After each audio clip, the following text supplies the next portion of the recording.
Ang unang-unang ginagawa ng isang structural engineer ay yung design criteria or design parameter. Yun ay ginagawa, yun ang pinaka outline kung paano mo gagawin, i-design yung isang bahay. Say for example, bahay. I'm going to discuss this. I-present ko to sa inyo kasi this would be our midterm. Okay, I will give you a midterm. Papagawan ko kayo ng isang design criteria and kaya mas magandang makinig kayo kung paano to gawin. Okay? Anyway, hindi naman I will give you time naman sa midterm natin para naman siyang isang project yung yung design criteria. Okay? Allow me to share. Pakisabi kung nakikita na yung screen ko, ha? Nakikita na, class? Nakikita ba? Yes po. Ayan. So ito, yung isang section, dinidiscuss ko na sana to kaso masyado nang late at nag-iiyak na yung anak ko kaya sinabi ko next meeting na lang. Anyway, hindi ko nga alam kung ma-meet ko pa sila. Mas maganda na meet ko kayo para ma-discuss itong design criteria.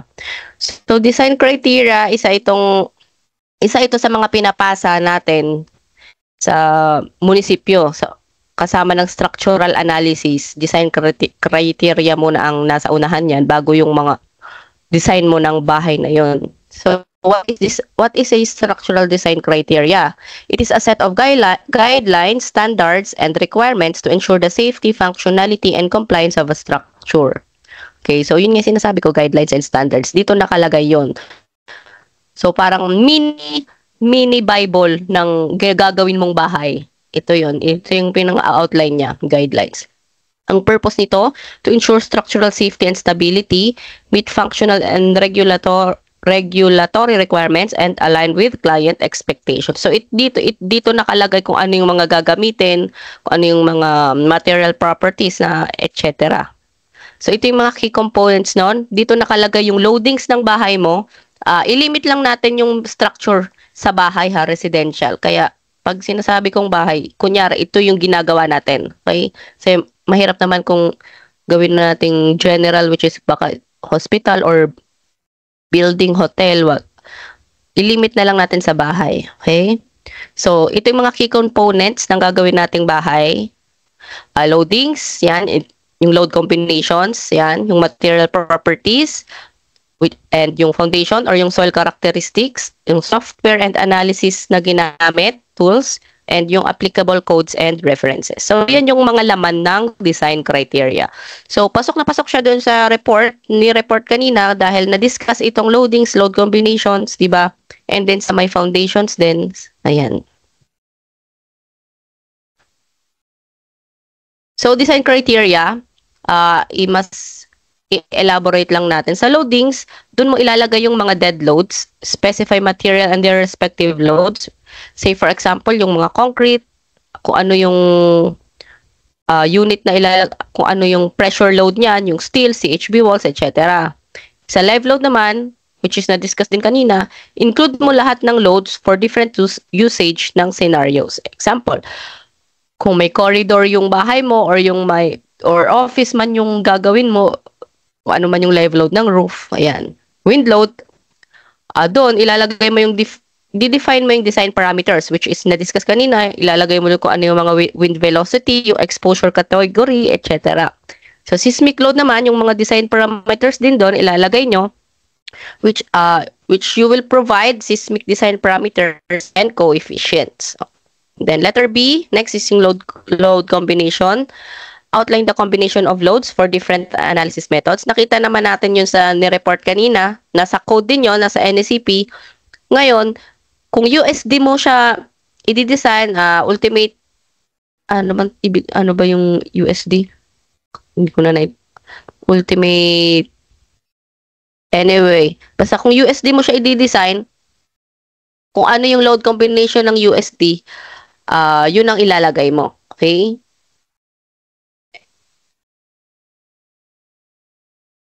Bakit ako bumalik?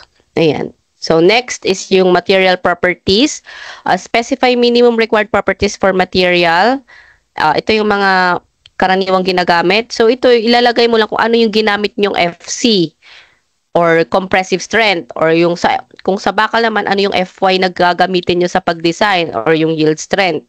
So, usually sa compressive strength or FC, meron tayong 21 MPa, standard yon. Meron din tayong 24, may 28, may 35. Yan. Sa reinforcing bars naman, meron tayong 276 MPa, and then meron din tayong 404 MPa, and so forth.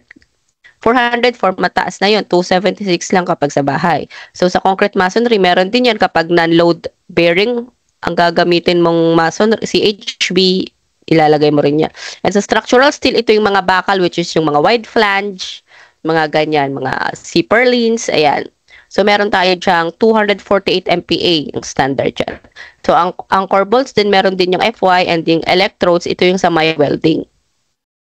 So, sa foundation naman, include geotechnical requirements. Diyan mo ilalagay ngayon kung ano yung soil bearing capacity na gagamitin mo dun sa bahay na yon, and yung depth. Usually, ang standard or ang karaniwang, kung matigas ang lupa, ang ina-assume minsan ng isang designer dyan is 144 kPa. Okay, pero wag kayo minsang mag-a-assume lang dahil baka mamaya malambot pala ang lupa. Eh di mas mababa yung soil bearing nun. Eh di na delikado na yung gagawin ninyong bahay. Okay, so that medyo alamin nyo rin. Minsan kasi hindi na nagpapagawa ng soil test report ang mga client, lalo na kapag maliit lang na bahay. So, aalamin nyo mismo sa site kung kaya ba ng 144 kPa yun, or need mo talagang humingi ng soil test report para dyan, para mas malaman mo kung ano talaga yung soil bearing capacity na gagamitin. Okay. So, next, yung software used. List all software tools employed for analysis and design. Ano yung mga ginamit mo kung gumamit ka ng STAAD, ng AutoCAD, ng Excel sa pagdi-design mo. And yung applicable codes and references. Yan, list all relevant codes and standard applicable to the project. Yan, lalagay mo yung NSCP, yung Blue Book, yung Steel's Handbook, mga ganyan. So, sa loadings, ito, ang example niyan, yung mga static load, dead loads, alam nyo naman na yan. Sa live load, yon ulit. Actually, naulit lang to. Yan, sa seismic zone, soil type, response modification factor, yung R. Yan, ilalagay nyo doon. At sa load combination, ito yung example na sinasabi ko. Yun, ultimate strength design pala yung USD. So, yan, kunyari, concrete siya. Ito yung mga gagamitin mong loadings. Yan, ilalagay mo yung lahat yan. Then, ito naman para sa roof and trusses, ito naman yung loadings mo doon. Okay. And then, sa property, ito yung sinasabi ko nga, sa concrete, may 20.7 tayo or 21.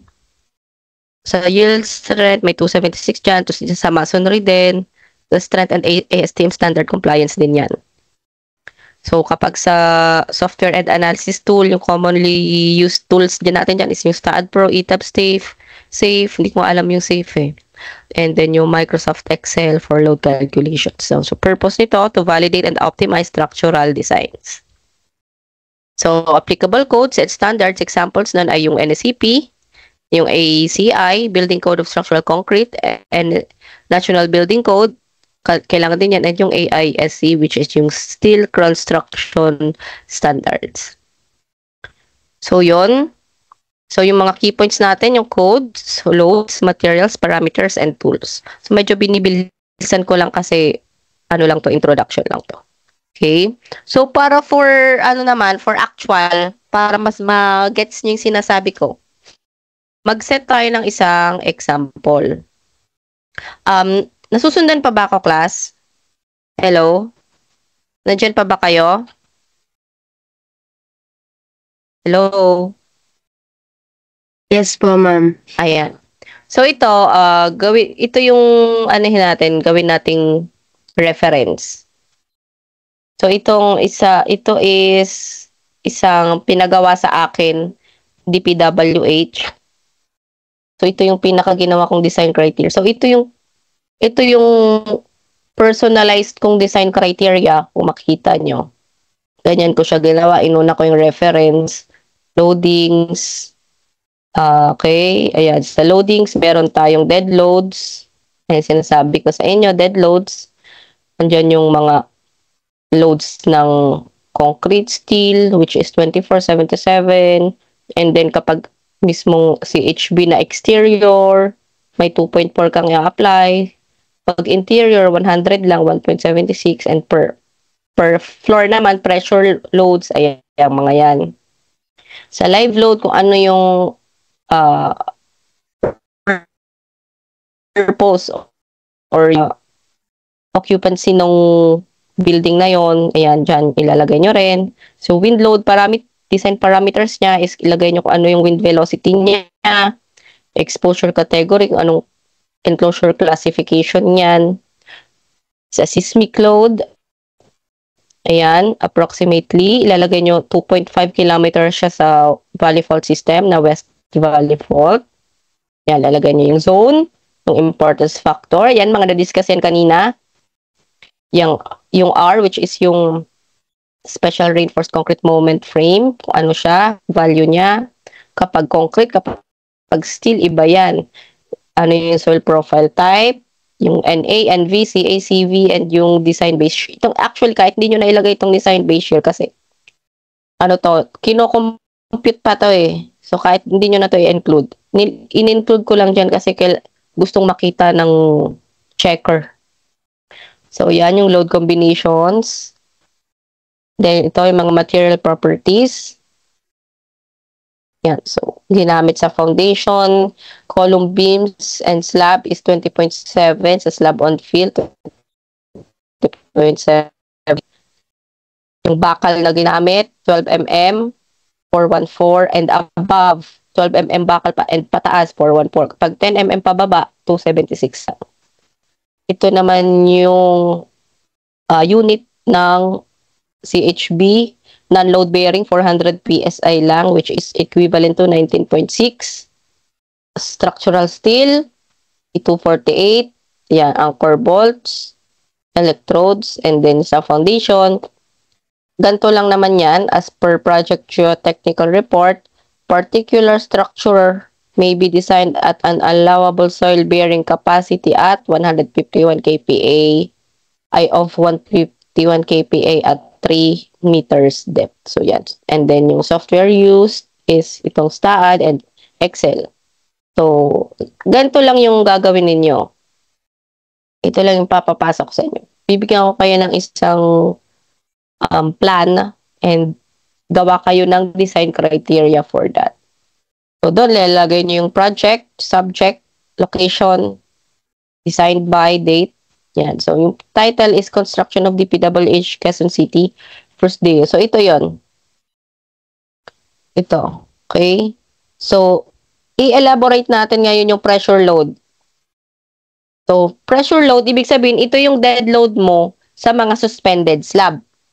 So, dito, ground floor to, which is nakahiga or naka-rest sa lupa.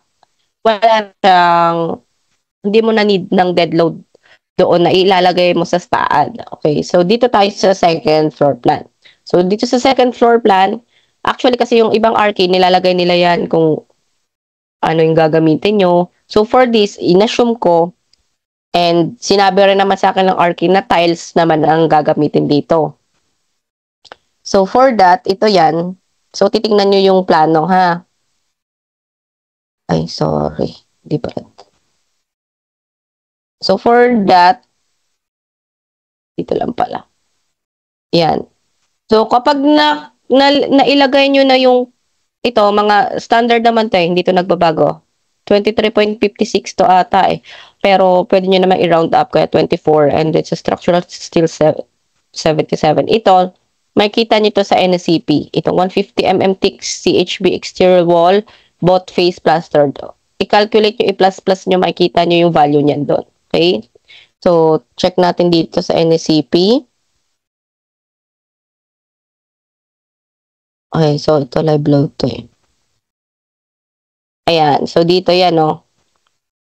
So, check nyo yan ngayon dito sa frame walls. To concrete masonry, yan. O, dyan. Check nyo yan dyan. So, yun. So, yun sa amin kasi, ginagamit namin 2.4. Pero kayo, since kayo naman ang designer, ngayon, isi-check nyo dyan kung anong gagamitin nyo na values. At ilalagay nyo yun.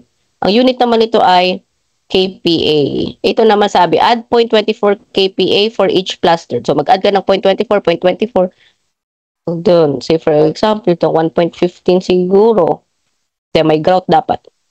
1.53 plus 0.24 times 2. Check natin.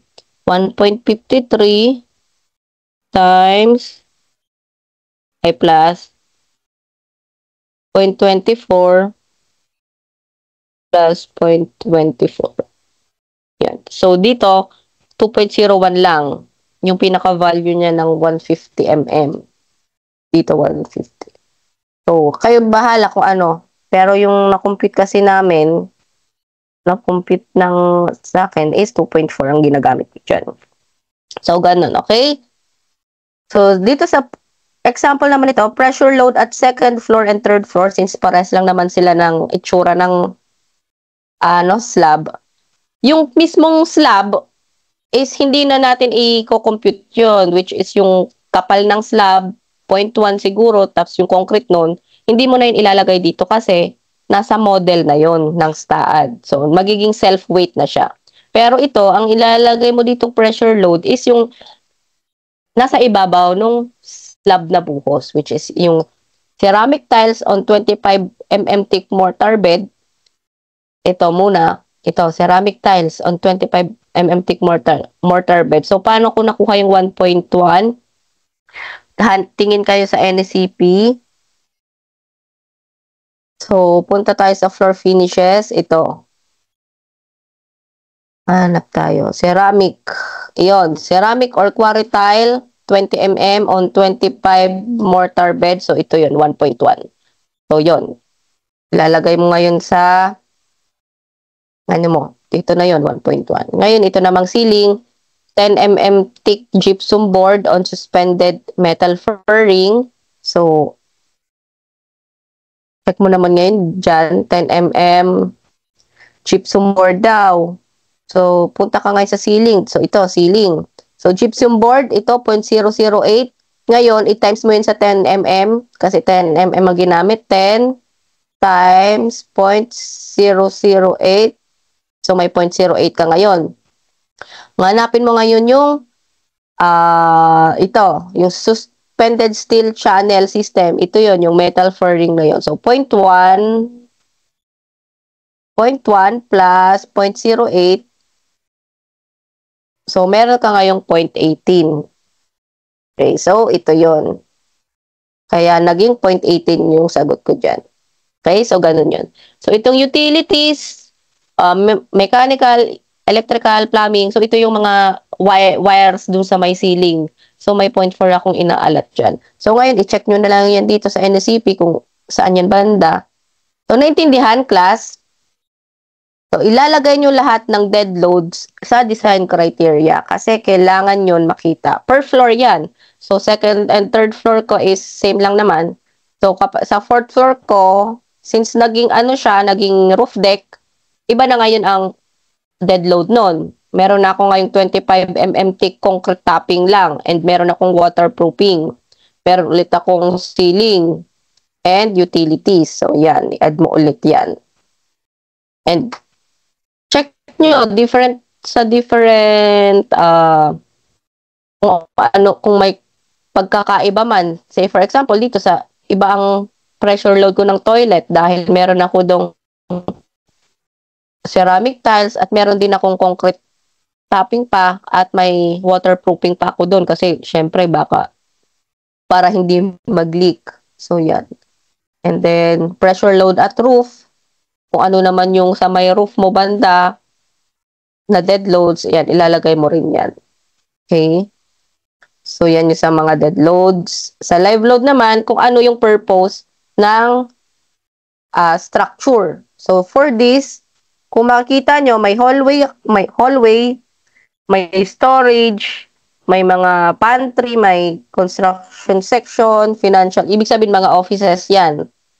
So, malalaman nyo. So, kukuhain mo lahat yan sa NSCP. So, dito, punta naman kayo ngayon dito sa live load na part. So, ito na yon. So, yan o. Sa live load, merong office use na 2.4. O, may mga storage ka ngayon na hanapin nyo ngayon dyan yung storage. Ito, corridors. Ayan, may 3.8.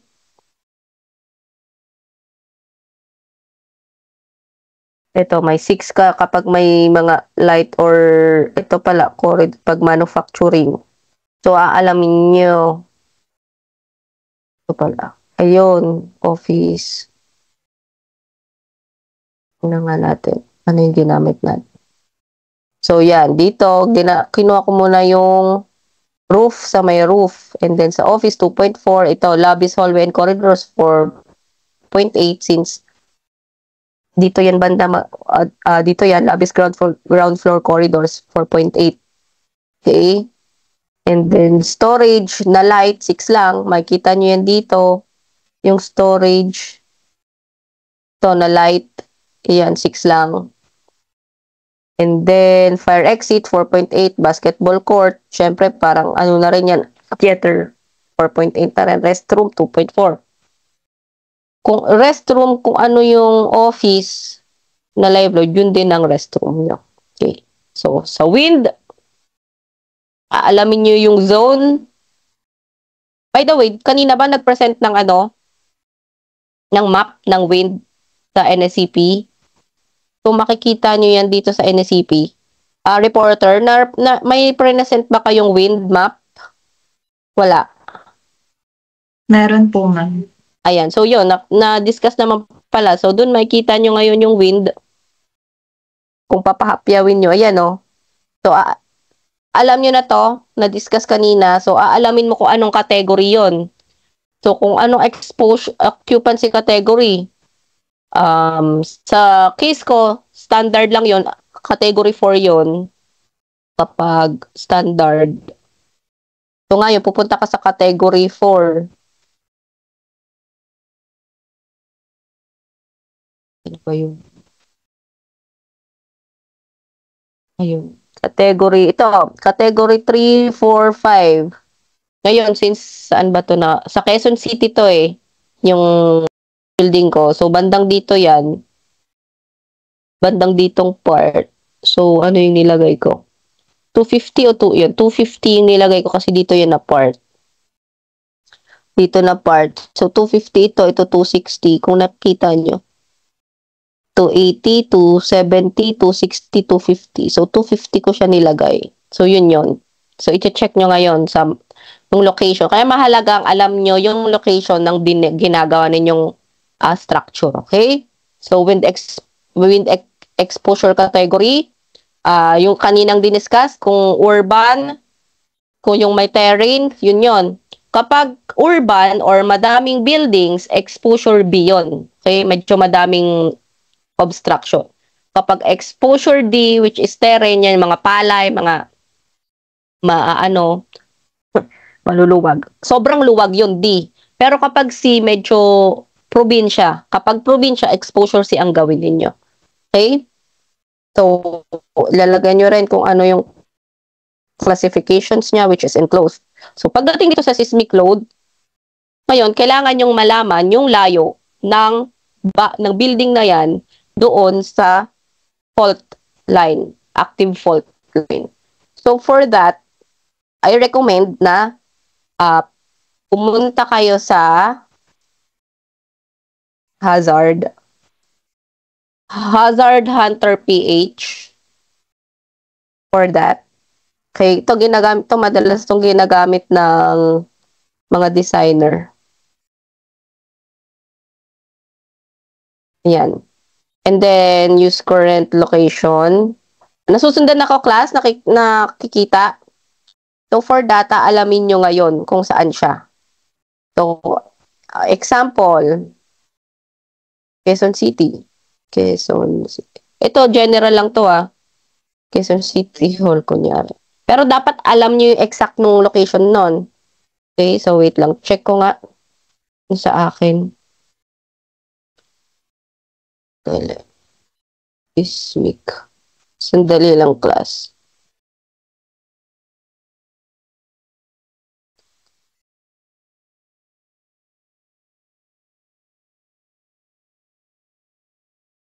List. Oh, wait lang, ha. Wala dito yun.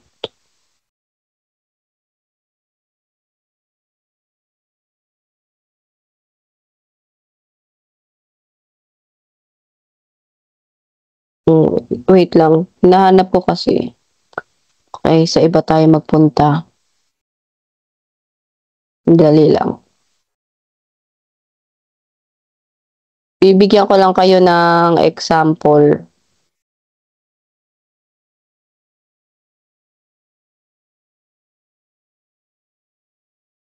Ito. Kasi gumawa kasi ako ng ano ko lang, for calculation purposes ko lang. So, yan. Anyways, hindi ko pala ginawa yun dahil binigyan na nila ako ng soil test report. So, dun ko na siya binase. So, say for example, itong building na ito is nakalocate sa hindi na mention. Ito, Barangay Holy Spirit, Quezon City. So, lagay nyo kunyari dyan. Barangay Holy Spirit, Quezon City. Barangay Holy Spirit, Quezon City. Ito na lang. So, yan. So, say for example, ito, double click nyo, kunyari dito banda. Yan. So, yan. Pag ma-double click nyo yan, magka-calculate itong hazard hunter. So, done. See result. So, ito yon. So, makikita nyo ngayon, yung layo niya. Ito, makikita nyo. Yung layo niya sa fault line. Ito. Kita nyo itong pula. Ito yung pinaka-fault line. Active fault line, which is yung West Valley Fault C. Marikina Valley Fault Line. So, ito yon. Pinakalayo niya daw is 3.6 kilometer. So, yan. So, 3.6 kilometer. Pwede nyo rin to i-view with recommendation. Mada-download yan. Yan. Pag ma-download, pwede nyo siyang pwede nyo i-download. So, alam mo na yung value, which is 3.5 kilometer. So, yun na ang gagamitin ninyo para makuha mo yung NANV. So, ito yan. So, 3.6 kilometer yan. So, pwede mo itong isend doon sa structural analysis nyo. Ako, sinasama ko yan. So, since alam mo na 3.5, ngayon, dito, baguhin natin to kunyari 3.5. Yan. So, kung mapapansin nyo, dun sa ating NSCP, meron tayong table dun ng NA and NV, diba? NCA at CV. So, ito rin yon, tinype ko lang.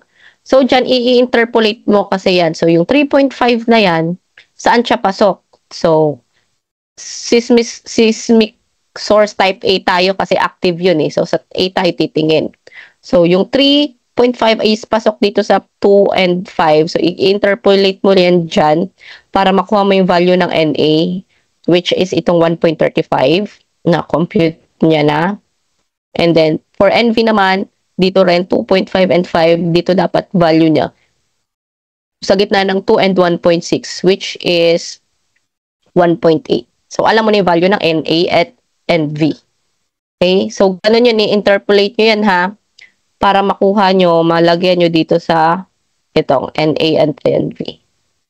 So, yan. So, ito. Yung value niyan. Then, sa CA at CV, makukompute nyo rin yan dito. Okay? So, kung ano man yung value nyo dito, 1.35 NA, ito yan. So, kung ano man yung soil profile type nyo, di ba yung sa akin is SD? Ayan. So, sa SD, pupunta kayo ngayon doon. May table din to ha doon. So, ito yon, makukuha mo sa zone 0.4. So, ito, makukuha mo ngayon yung value. Okay, dito rin. So, yun. So, ito yun. 0.594 and 1.152 sa case dito. Okay? So, ganun mo siya mako-compute. Okay? Naiintindihan, class? Na-gets? So, mahalaga yung, yung table nitong NANV, CACV, which is na-discuss naman kanina. Okay? And then, itong load combination, yan, ilagay nyo kung ano yung mga kailangan yung load combinations dyan. Then, yun na. Yung material properties and so on and so forth, ilalagay nyo rin yan. So, kayo naman ang designer. So, kayo ang bahala maglagay muna. Okay? And then, yung foundation, dito nyo rin yan ilalagay. So, since ako na bahala, ibibigay ko naman sa, problem description kung ano yung needed ninyo din sa ating midterm kung sakali. So, yon. So, this is an example of my design criteria. Hindi ko to isi-send sa inyo class ha, kasi baka i-copy-paste nyo lang. I want you to make your own version. Okay? So, hindi ko siya ibibigay sa inyo, pero papakita ko siya sa inyo para may idea kayo kung paano. Okay? Ayan. So, yan. Mahalaga yan sa design. Okay. Wait lang. Papakita ko sa inyo yung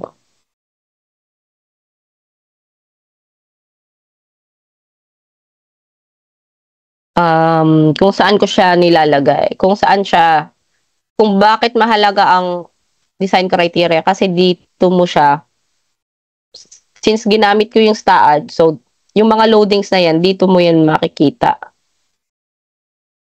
Kunyari ito sa dead load. So yan. Ito yung mga na-compute ko, yung 1.68, diba? Yung 2.43 sa CR. Okay? So yung mga yan. So dito yan. Kung mapapansin nyo, kanina, ito yan. Ayan, o. Yung 1.68 na mga pressure load, yan yon. And then yung 2.43 sa CR, yan yon. So, fourth floor, 1.35. Nandun din yon.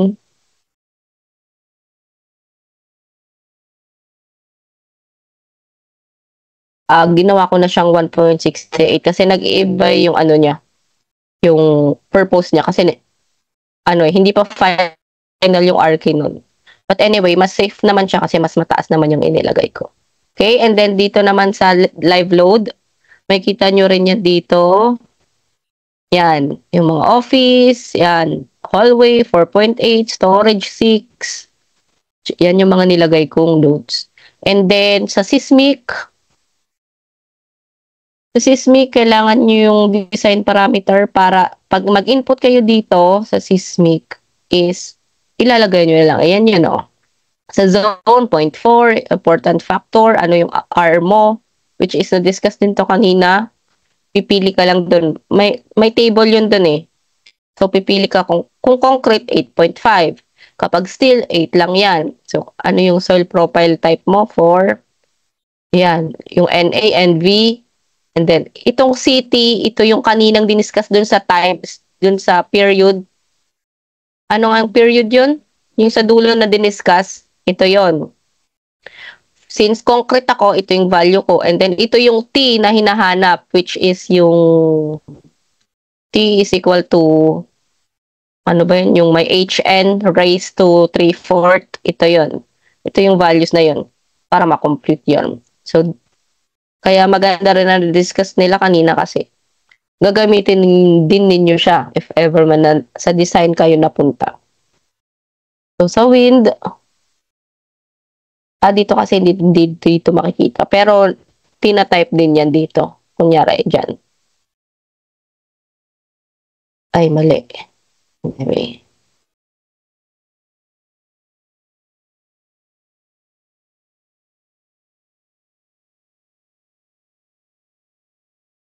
Okay. Ayan. So, dito, kunyari. Ito, oh. So, dito ilalagay nyo yan. Kung anong category ng building nyo, for standard. And ano yung basic wind speed nyo. Diba kanina 250 kmph dapat. And then anong exposure mo. Since nasa urban tayo, exposure B. And then, building structure. Ayan, building structure siya. And then, apply. Okay, so dyan nyo yan makikita.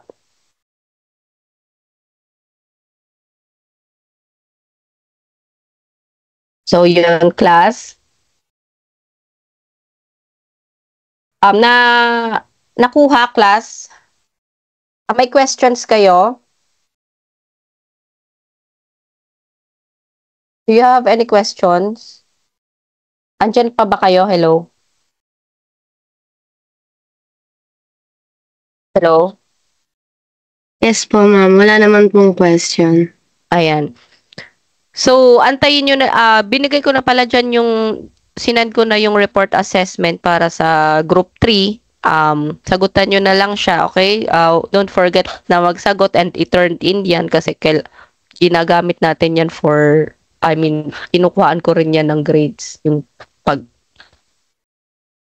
ano nyo dyan, paglalagay nyo. And then, yung, yes, sino nag-raise ng hand? Yes, Francel. Ma'am, may question lang po regarding po sa next group na magre-report. Kailan po kayo? Okay. Yung next group is, since magmi-midterm tayo, after this, next week, midterm, okay, yung next group is, I suggest next year na tayo mag-proceed nun. Okay? So, focus muna tayo dito sa midterm. Yes, Ivy Rose. Ma'am, bali po yung midterm is deadline po is 28 po, December 28 or 21 po. 21. Okay. Sige. Pwede kong i-deadline ng 28 yan. Tsaka ma'am, regarding po sa plan, kami po ba maghahanap ng sarili namin plan? Ako ang magbibigay ng Okay po, plan ma'am. na gagawa ninyo ng design criteria. Thank you po. Okay? So, antayin nyo na lang yung isi-send ko sa MS Teams for our midterm. Actually, napakatagal ng December 28. Parang may dalawa kayong buwan. Ay, 2 linggo kayo doon. And I want na hindi kayo magkokopyahan ng gagawin ninyo. Okay? Since isa lang yung plano na papagawan ko ng design criteria, baka mag-copy-paste lang kayo, which is I do not, hindi ko siya pinapayagan. So, I suggest na gawin ninyo siya. Pwede kayong magtanungan, pero hindi kayo pwedeng magkopyahan or pwede kayong magtanong sa akin. So, yon, abangan nyo na lang yung instruction ko for the midterm exam.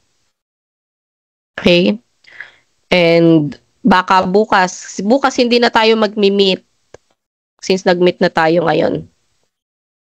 So, yon. So, may question pa?